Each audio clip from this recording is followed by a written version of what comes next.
Hi, my name is Alexa. Today I'll show you how to make a slicer in Excel, and at the end I'll show you how to stop it from moving. We have some raw data here. First, we need to turn it into a table. Select the data, or just place your cursor inside it. Press Ctrl+T. Make sure my table has headers is checked. Click OK. Done. Now let's create a slicer. Click anywhere inside the table. Go to Table Design, Insert Slicer, or Insert Slicer. Choose the fields you want. Let's select Region and Category. Click OK. Now we have two slicers. You can resize them and adjust the layout. Let's click on Canada. Now we only see data for Canada. Notice something interesting. The Home category is inactive. That's because there's no data for it in this region. If you want to select multiple items, click the Multi-Select button or hold Ctrl. To clear the filter, click the Clear Filter icon. To delete a slicer, select it and press Delete. Now let's turn this into a top filter panel. Select the slicer, go to the Slicer tab, change the number of columns to 3. Insert a row above the table. Resize it. Move the slicer to the top. Adjust the size. Now it looks clean and structured.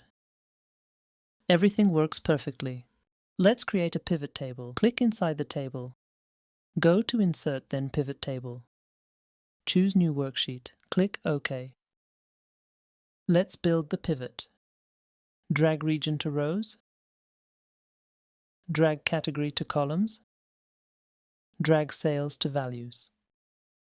Now let's duplicate this pivot table. Copy it below. Change sales to profit. Now we have two pivot tables.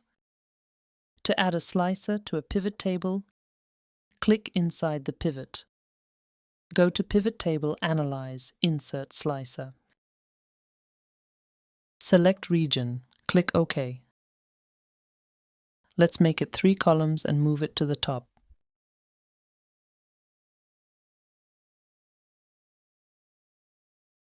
It works, but only for one pivot table. To connect it to both tables, select the slicer. Go to the Slicer tab, click Report Connections, check the second pivot table. Click OK. Now both tables are connected and work together. But notice something. The slicer moves when the table size changes. Let's fix that. Right-click the slicer, choose Size and Properties, open Properties. Select Don't Move or Size with Cells. Done. Now it stays in place. That's it for today. Thanks for watching. Let me know in the comments what tutorial you'd like to see next.